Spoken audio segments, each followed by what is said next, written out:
नमस्कार दोस्तों, मेरा नाम है प्रवीण शर्मा और आप देख रहे हैं प्रवीण शर्मा एडवाइस चैनल।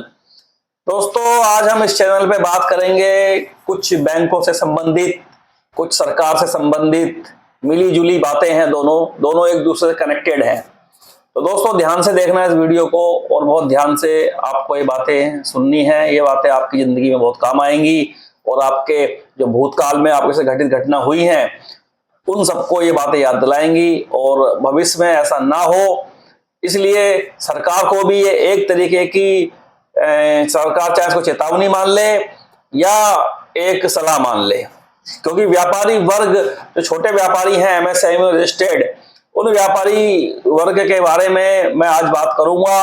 और जो इतना सब कुछ करने के बाद भी करंट में जो मंदिर मोदी जी ने बनाया, उसको बनाने के बाद भी और फिर भी एक बीजेपी की सरकार पूर्ण बहुमत से नहीं आ पाई।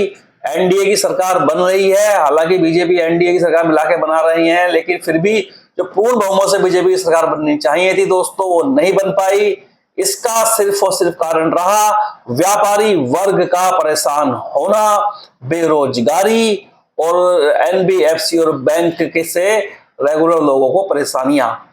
तो दोस्तों, सबसे पहला इसमें रीजन ये रहा, जब कोरोना जब आया था, कोरोना एक ऐसी महामारी थी, इतनी बुरी महामारी थी जिसमें हर आदमी का व्यापार लगभग समाप्त जैसा ही हो गया था।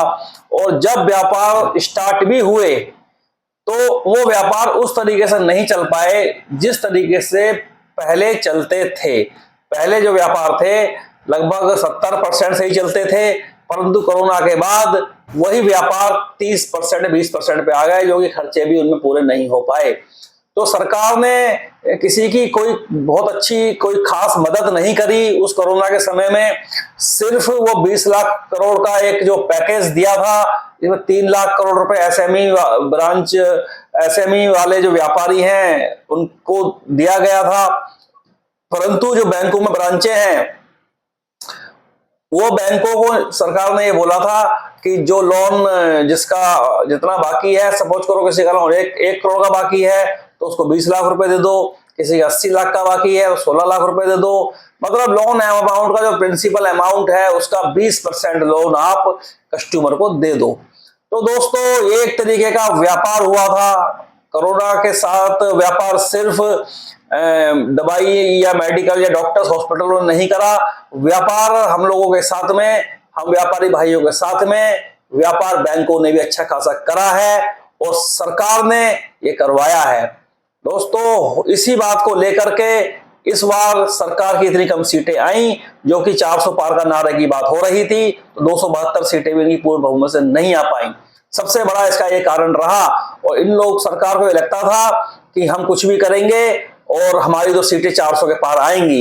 ये गलत फहमी बीजेपी के दिमाग से अब निकल गई होगी, क्योंकि आप कितने भी अच्छे काम कर लो, कितने भी धार्मिक काम कर लो, कुछ भी कर लो, परंतु लोगों को रोटी तो चाहिए, अपना व्यापार तो चाहिए, रोजगार तो चाहिए। उसके आगे सारे काम फेल है। पहला काम रोजगार है, आदमी की उन्नति है, उसके बाद ही सारे काम आते हैं, चाहे वो जोन से भी काम हो, कितने भी बड़े मुद्दे हो। तो आपने जो मेन मुद्दा था उस पर आपने श्री नरेंद्र मोदी जी ध्यान नहीं दिया, आपकी सरकार ने ध्यान नहीं दिया, आपके नेताओं ने ध्यान नहीं दिया। वो सिर्फ अपनी हिटलरगिरी दिखाते रहे, जिसके मन में जो आया वो उस तरीके के कानून लगाता चले गया।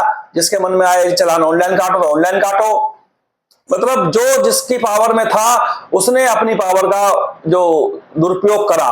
मतलब सामने वाले इंसान को नहीं देखा, ये मरेगा जिएगा, इस व्यापारी वर्ग के ऊपर सब चीज लाद रहे हैं, क्या फर्क पड़ेगा। डीजल बढ़ाने से पहले कुछ सोचा नहीं जाता था, टोल बढ़ाने से पहले कुछ सोचने की बात ही नहीं थी। जब इच्छा आई टोल बढ़ा दिए, जब मर्जी आई सिलेंडर बढ़ा दिया, जब भी मर्जी जो भी आई आप लोगों ने अपनी इच्छा से सारे काम करे। अब उसी में आप लोगों को इस बार हिंदू वोट भी पूरा नहीं पड़ा है। मुसलमान वोट की तो मैं बात ही नहीं करता हूं, उन्होंने दिया है आपको या नहीं दिया है ये सरकार को पता होगा या जिन्होंने उन मुस्लिम भाइयों को पता होगा, क्योंकि कहीं ना कहीं हिंदू वोट भी इस बार मैं देख रहा हूं बीजेपी सरकार को नहीं पड़ा है। हिंदू वोट भी ये समझ लो कि ज्यादा से ज्यादा मुझे लगता है 40-45% ही पड़ा है सिर्फ, इसीलिए 240 सीटें आ भी गई नहीं तो ये भी नहीं आती। और जो हमारे एसटी हैं, ओबीसी हैं, एससी हैं, इनके वोट तो सिर्फ 30% भी नहीं पड़े हैं आप लोगों को। आपको जो वोट मिले हैं सिर्फ जनरल वालों के मिले हैं। उसके बावजूद भी आप जनरल वालों के लिए कुछ नहीं करते। करोगे आप लोग इन्हीं लोगों के लिए, जनरल के लिए कुछ नहीं करोगे। सुविधाएं सब इनको मिलेंगी, वोट जनरल वाले देंगे आपको। ठीक है, तो सिर्फ और सिर्फ आपको जो है इस बार हिंदू लोगों ने भी बीजेपी सरकार को पूरे वोट नहीं दिए हैं। ये बात मैं खुलकर बोल रहा हूं इस चैनल पर, और सच्चाई है। और क्यों नहीं दिए हैं? क्योंकि कहीं ना कहीं हिंदू वर्ग में जो व्यापारी वर्ग था वो भी परेशान था। ऐसा नहीं है कि जो मुस्लिम वर्ग के व्यापारी वो परेशान नहीं, परेशान वो भी थे, परेशान हिंदू वर्ग वाले भी थे। अगर हिंदू वर्ग के आपको पूरे वोट मिल जाते तब भी आपकी 272 सीटें आ जाती। तो इसका मतलब यह है कि हिंदू वर्ग भी नाराज है आपसे। अब मैं एक चीज और बता दूंगा सरकार को, सरकार ये ना सोचे कि हम किसी तरीके का जाति का, धर्म का आपस में बातें करके, ये सारी बातें करके वोट ले लेंगे या वोट दे देंगे। अब आदमी वोट देगा अपनी इच्छा से। अगर उसको भी रोजगार मिलेगा, चीजें सस्ती मिलेंगी, महंगाई कम होगी, तभी वोट मिलेगा। क्योंकि मेन चीज महंगाई की मार है। आप इस बात को माने या ना माने, आपके जो वोट कटे इस बार वो इसीलिए कटे, हिंदू वोट भी कटे इसलिए आपके, क्योंकि आपका जो महंगाई थी बहुत ज्यादा थी, बेरोजगारी बहुत ज्यादा थी। कहीं ना कहीं आप देखो ना, अयोध्या की सीट हार गए, इसका क्या मतलब है? इसका मतलब ये वहां के हिंदुओं ने भी आपको वोट नहीं करा है, तभी तो आप हार गए हैं। मुसलमानों की तो बात ही छोड़ो, उनको तो मैं कहता ही नहीं भाई, वो करें ना करें वो उनकी इच्छा है। लेकिन अयोध्या जैसी जगह पर आप सीट हार गए, बहुत बड़ी बात है, ये कोई छोटी बात नहीं है। क्योंकि अयोध्या में जो है जो मंदिर आपने बनाया और अभी आपने उसकी ओपनिंग करी और इसी बार आप सीट हार गए, तो लगा लो कि कितने हिंदू वर्ग भी आपसे नाराज हैं इस समय। ये अगर सुधार नहीं करा गया तो अगले बार, इस बार को जोड़ जोड़ गांठ के सरकार बन भी जाएगी, लेकिन अगले 5 सालों में अगर दिक्कतें करी गई, ये लगातार डीजल महंगा रखा, टोल टैक्स रोज बढ़ा दिए, हर चीज महंगी करो, हिटलरगिरी वाले काम जैसे हो रहे थे देश के अंदर कि साहब कुछ भी अपनी इच्छा से बिना पूछे किसी से कोई भी कानून लागू हो रहा था। सबसे बड़ा कारण रहा ये। दूसरा कारण रहा जो हिट एंड रन वाला केस आपने बीच में करा, उस केस को लेकर हमारे देश के सारे ड्राइवर भ्रमित हो गए, सब घबरा गए, चाहे वो हिंदू थे, चाहे वो मुसलमान थे, किसी भी धर्म के थे। क्योंकि ड्राइवर तो ड्राइवर होता है, उसको अपनी जिंदगी से ज्यादा प्यार अपनी गाड़ी से होता है। कोई ड्राइवर ये नहीं चाहता कि मेरी गाड़ी से चींटी भी मर जाए। तो आपने इस तरीके का कानून लागू कर दिया हिट एंड रन वाला। उस कानून के लागू करने से उसका फायदा कम, नुकसान ज्यादा होता सर। वो इसलिए होता क्योंकि उससे जब कोई ड्राइवर ऐसे किसी चीजें फंसता तो उसको पुलिस अलग परेशान करती। तो जहां रिश्वत जाती थी 10-20 हजार पुलिस वालों को, 50,000 पहुंच जाती। तो ऐसे जो चलान आपने महंगे करे ना, जो चलान पर रिश्वत 100 रुपए आती थी वो 500 रुपए हो गई। आप ये सच्चाई है, सच्चाई बोलने में मुझे कोई इसी प्रकार का किसी का डर नहीं है। और ये चीज आप सर्वे करके देख लें। अगर ये गलत तरीके की जो हिटलरगिरी चल रही है वो जब तक बंद नहीं होंगी, जब तक, हाँ आपने चलो कुछ काम अच्छे करे, योगी जी ने यूपी के अंदर बड़े बड़े क्रिमिनलों को खत्म कर दिया, बड़े बड़े बदमाश मार दिए, बड़े बड़े गुंडे खत्म कर दिए, क्राइम थोड़ा कम हो गया, उस बात को मैं मानता हूं, उस बात को सभी मानते होंगे यूपी के अंदर। लेकिन यूपी के अंदर कहीं ना कहीं योगी जी से भी लोग मुझे नाराज लग रहे हैं, जो कि उनकी सीटें बहुत कम आई हैं। जब अखिलेश यादव जी को बोलते हैं तो गुंडे पालते हैं, बदमाश पालते हैं, ये तो ये है वो है, फिर भी देखो पब्लिक ने उन्हें पसंद करा, इस बार उनको अच्छी खासी सीटें दे दी। तो कहीं ना कहीं पब्लिक आपसे रुष्ट है, बीजेपी सरकार से नाराज है। और आपके जो 20 लाख करोड़ का आपने जो पैकेज दिया था वो पैकेज सिर्फ एक धोखा था, ये मैं खुल के बोल रहा हूं। क्योंकि 20 लाख करोड़ में 3 लाख करोड़ आपने एमएसएमई वालों को दिया था, और उसमें आपने बैंक वालों ने अपनी मनमर्जी के ब्याज लगाए, और ब्याज लगाने के बाद उनकी जिसकी किस्तें 10 थी उसको 20 किस्त देनी पड़ गई, 15 देनी पड़ गई। मतलब वो लोन आज तक निपटे नहीं है अभी तक। जबकि कायदा ये होता था कि ठीक है भाई इनको 20% पैसा दे दो उनकी बची हुई अमाउंट का, और उस 20% पर जो ब्याज बनेगा वो हमारी गवर्नमेंट देगी, या आधे ब्याज गवर्नमेंट देगी, आधे ब्याज कस्टमर देगा। तो इस तरीके को इसको बोलते हैं राहत। वो राहत नहीं है, वो तो एक तरीके का बैंकों का बिजनेस बढ़ गया, सरकार का बिजनेस बढ़ गया। तो उसको आप राहत कैसे बोल सकते हैं? राहत बोल के राहत की बेइज्जती ना करी जाए। राहत ये नहीं होती है।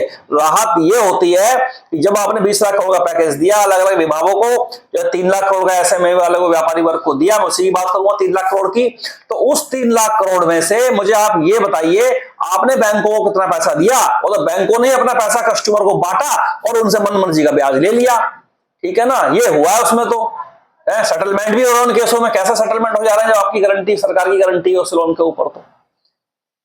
तो वो सब एक धोखा था, सिर्फ एक छल कपट था, ये हकीकत है। हाँ, छल कपट तब नहीं होता जैसे बहुत सारी कंट्रियों में आज कोरोना के टाइम में सरकार ने पैसा दिया और पैसा देने के बाद उन्होंने कहा भाई ठीक है, आप जो है इस पैसे का जो ब्याज है वो आपको नहीं देना है, 2 साल का आपको टाइम दे देते हैं, 2 साल तक आपको कोई ब्याज नहीं भरना है, 2 साल के बाद किस्तें शुरू होंगी आपकी, और वहीं से किस्तें शुरू होंगी जहां पर किस्तें रुकी हैं आपकी, वहीं से किस्तें स्टार्ट करी गई उन देशों में। बहुत देश ऐसे हैं यूएसए वगैरह में, परंतु हमारे देश में ऐसा नहीं हुआ।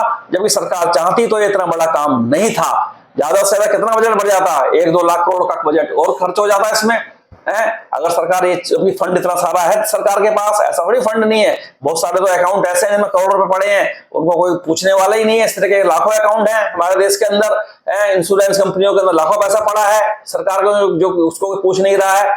तो और कहीं से भी सरकार राहत दे सकती थी, मगर कोरोना के समय में व्यापारी वर्ग को एक पैसे की राहत नहीं मिली और बिल्कुल राहत नहीं मिली। ये तो प्रेशर बनाया गया कि एम्प्लॉइयों को सैलरी दो। कहां से सैलरी देगा आदमी जब कमाई नहीं हो रही है उसकी? तो मुझे बताइए, आप ही बताइए, आपके एम्प्लॉय हैं, जॉब करने वाले बंदे हैं, फैक्ट्री वालों की बात करता हूं मैं, सारे जितने भी हमारे व्यापारी वर्ग सबकी बात करता हूं। जब कमाई नहीं होगी तो हम लोग अपने जो स्टाफ उनकी सैलरी कैसे देंगे? जब हमें सैलरी उनकी नहीं दे पाएंगे तो दोस्तों मुझे आप बताइए बेरोजगारी बढ़ेगी या नहीं बढ़ेगी? इसकी जिम्मेदारी सरकार की है नहीं है? अगर व्यापारी वर्ग को जिम्मेदारी निभा भी रहा है लोगों को रोजगार देके, परंतु सरकार उनको काम नहीं करने दे रही है। उनको इतने ज्यादा प्रेशर डाल दिए हैं, इतने सारे पेपर वर्क बढ़ा दिए हैं कि आदमी सीए के पास ही पड़ा रहता है हमेशा।